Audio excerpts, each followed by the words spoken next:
चलिए सभी को राधे राधे। और उम्मीद करते हैं आप लोग अच्छे हों। जैसे कि हम लोग हिस्ट्री का श्रृंखला शुरू किए थे, इसमें हम लोग मध्य पाषाण काल, नव पाषाण काल, निम्न पाषाण काल, 3 चैप्टर हम लोग खत्म कर चुके हैं। आज हम लोग उसी को आगे जारी करते हुए हम लोग शुरू करेंगे आज ताम्र पाषाण काल। और ताम्र पाषाण काल से संबंधित कुछ महत्वपूर्ण तथ्य हम लोग देखेंगे और उम्मीद करते हैं कि आप लोग कुछ जरूर नया इसमें देखने को मिलेगा। चलिए शुरू करते हैं। जिसे वो लिखा ताम्र पाषाण काल। ताम्र पाषाण काल नाम से स्पष्ट हो रहा है ये तांबा का युग है। ताम्र कॉपर, कॉपर एज है ये। इसका मतलब कहने का मतलब ये हुआ जिस टाइम पीरियड में, इस टाइम पीरियड में क्या हो रहा था, कॉपर से बने औजार का बहुत ज्यादा मात्रा में उपयोग किया जा रहा था। और सबसे बात ये भी, यह भी क्या थी, ग्रामीण सभ्यता थी। यह भी एक ग्रामीण सभ्यता थी। ताम्र पाषाण के लिए कैसी सभ्यता थी? ग्रामीण सभ्यता। देखिए, और इस काल में तांबा और पत्थर का प्रयोग कर, तांबा के साथ साथ पत्थर का भी उपयोग किया जाता था।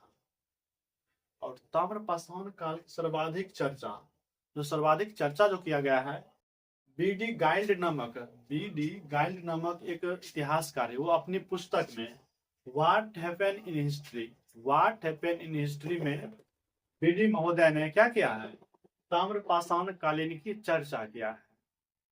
ठीक, या फिर ये बुक हो गया, इंपॉर्टेंट बुक हो गया what happen in history.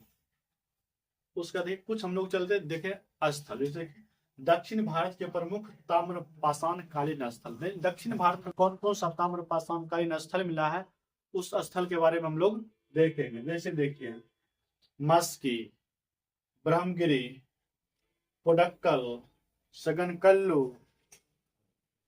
टेक्कलकोट्टा, Pochampally, Naga अर्जुनकोंडा। दक्षिण भारत का जो है इस टाइप का नाम भी रहा था, जैसे कोडमकोला, सकनकल्लू और मस्की, पचमपल्ली। दक्षिण भारत इसी टाइप का नाम रहता है। और भी जो पढ़िएगा आगे बुक भी इसी तरह का नाम मिलेगा आपको। ये सारी जो होगी मस्की, ब्रह्मगिरी, कोडमकोला, सगनकल्लू, ये सारी कहाँ को हुई? दक्षिण भारत के प्रमुख ताम्र पाषाण कालीन स्थल हुआ। यहाँ से ताम्र पाषाण काल के कुछ अवशेष मिले हैं, जिस कारण से हम लोग उसको देखते हैं। उससे चले हम अपने उत्तर और पूर्वी भारत में, उत्तर पूर्वी भारत में भी मिला स्थल, जैसे चिरांद, सेनुवार, सोनपुर।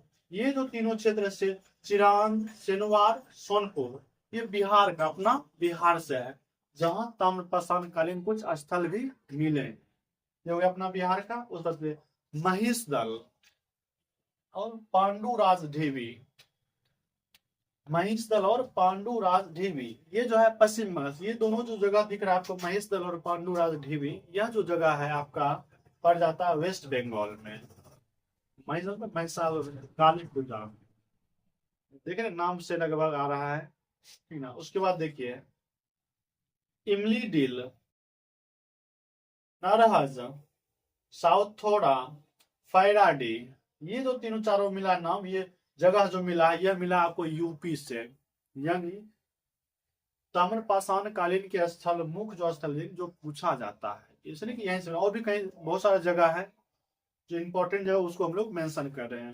ये तीनों जो चारों जगह मिला क्या? यूपी से। यानी ये उत्तर और पूर्वी भारत का इतिहास हो गया, जहां ताम्र पाषाण कालीन के क्या मिलते हैं, कुछ स्थल मिलते हैं, प्रमुख स्थल मिले हुए हैं। उसके बाद देखिए ताम्र पाषाण कालीन से संबंधित कुछ इसी टाइम पीरियड में कुछ अन्य संस्कृतियां भी थी। जैसे देखिए ताम्र पाषाण युग के प्रमुख सभ्यता, इस टाइम पीरियड में कौन कौन सी सभ्यता थी? जैसे देखिए पहला सभ्यता आहार संस्कृति।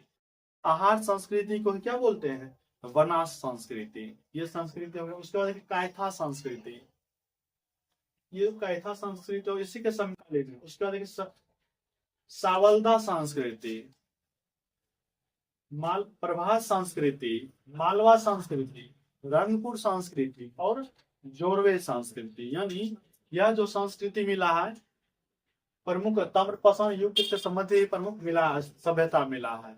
ठीक, कायथा, जोरवे, प्रभास, मालवा, रंगपुर और आहार, इंपॉर्टेंट है ये सारा चीज। इसका देखिए हम लोग एक एक करके इसमें पढ़ेंगे आहार संस्कृति में क्या मिला है, कायथा से क्या मिला, कौन सा उपकरण मिला है, फिर मतलब जिसमें जो भी इंपॉर्टेंट होगा, जैसे जोरवे संस्कृति हो गया, इसको भी हम लोग पढ़ेंगे। मालवा संस्कृति, इसको भी हम लोग देखेंगे। सप्रभात, सवाल, कायथा और इंपॉर्टेंट जो है उसको हम लोग जरूर जरूर देखेंगे अपने क्लास में। तो सबसे पहला जो है आहार संस्कृति। आहार संस्कृति को हम लोग दूसरा नाम बनास संस्कृति भी बोलते हैं। यहाँ के कुछ प्रमुख स्थल के बारे में हम लोग देखेंगे। जैसे देखिए, आपको आहार संस्कृति से आहार जगह से ताम्रवती, यहाँ तांबा के उपयोग होता था, उसको बोलते ताम्रवती आहार या ताम्रवती बोले, ताम्रवती संस्कृति वो भी सही हो जाएगा, ठीक ना। आहार में ताम्रवती लिखा गया है। यहाँ से जो मिला है तांबे की अधिकता मिला है, तो नाम से देखिए ताम्रवती, तांबा जो अधिक से अधिक प्रयोग हुआ है यहाँ, इस कारण से इसका नाम क्या हो गया, ताम्रवती हो गया है।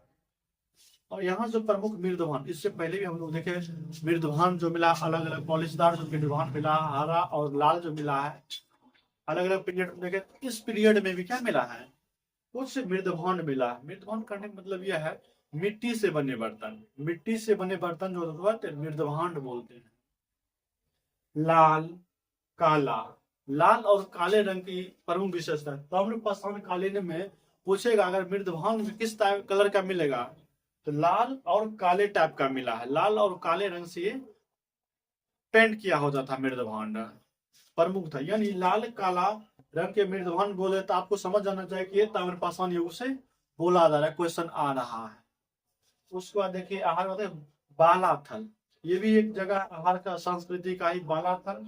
बालाथल में गिलूद से मिला क्या, पकी हुई ईंटों का प्रयोग, यानी पके ईंट को पका के घर में प्रयोग करता था। जिस तरह से हम लोग घर बनाते हैं तो ईटा खरीद के लाते हैं, ईटा में क्या था, पका ईटा होता है, चिमनी से पका हुआ। उसी तरीके से यहाँ जो भी बना है गिलूद में पकी ईंटों के मकान मिले हैं, ठीक। उसका देखिए फलकों का प्रयोग किया गया है। फलक टाइप कुछ औजार था जिससे खेती होती, कुछ भी हो करता होगा, इस तरह से मिला है कुछ साक्ष्य। और इसी का अगर हम लोग देखते हैं कुछ आहार संस्कृति हो गया, उसका देखिए हम लोग कायथा नेक्स्ट और संस्कृति देखते हैं, इसको नोट कर लीजिए।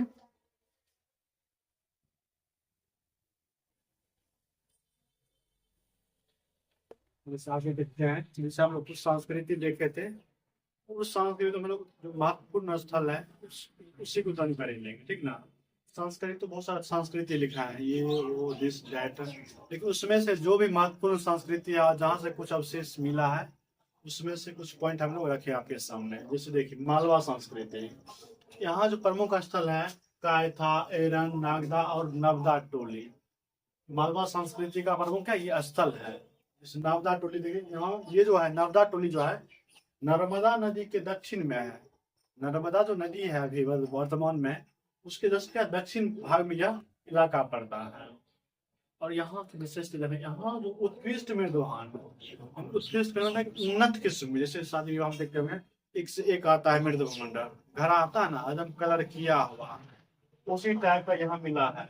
इस कारण से इसे मालवा मृदभांड भी कहा जाता है। इस कारण से इस मृदभांड को क्या कहा जाता है, मालवा मृदभांड।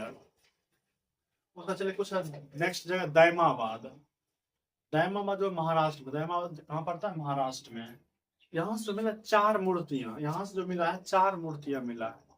उसमें से देखिए पहला जो मूर्ति मिला है रथ चलाते हुए मानव।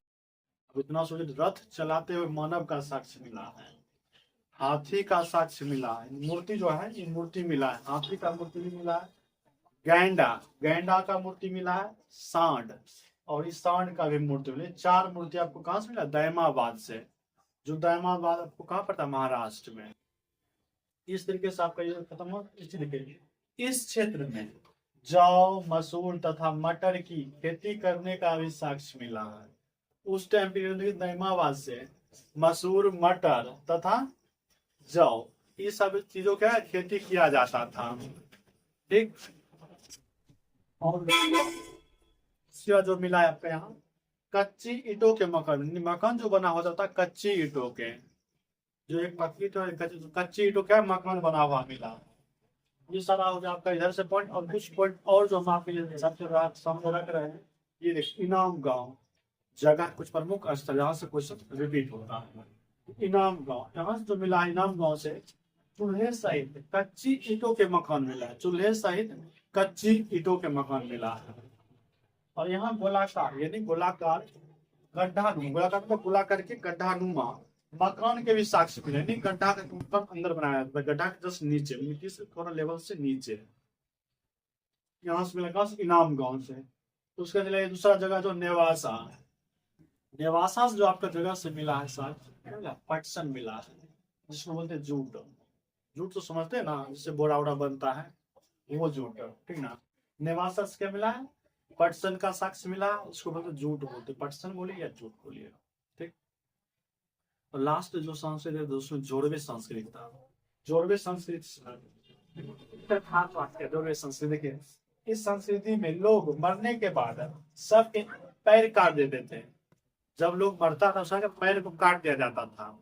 अब रीजन क्या था, उसका रीजन ये दे रहा है इतिहासकार, ताकि भूत बनकर डरा ना सके।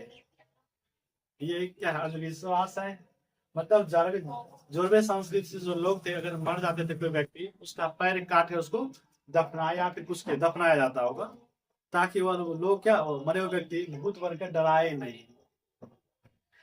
इसका मतलब ये जो जोरबे संस्कृति है आपका, यहाँ अंधविश्वास था, यहाँ से कह सकते हैं। अतः इस संस्कृति में क्या था, अंधविश्वास भरा हुआ था। अगर अंधविश्वास नहीं होता तो मरे हुए लाश को पैर नहीं काटता, ठीक ना। ये रहा आपका ताम्रपाषाण कालीन से संबंधित हम कुछ आपके सामने कुछ तथ्य रखे, और उम्मीद करते हैं कि आप लोग अच्छा लगा। इसके बाद हड़प्पा सभ्यता है, जस्ट का हम लोग पहुंच जाएंगे हड़प्पा में। आपको इसके पीछे जो है क्लास कंप्लीट कर चुके हैं। उम्मीद करते हैं आप लोग अच्छा लगा हो, और जरूर से जरूर देखिएगा, और शेयर जरूर या लाइक जरूर कीजिए, सब्सक्राइब कम से कम। चलिए धन्यवाद सभी का।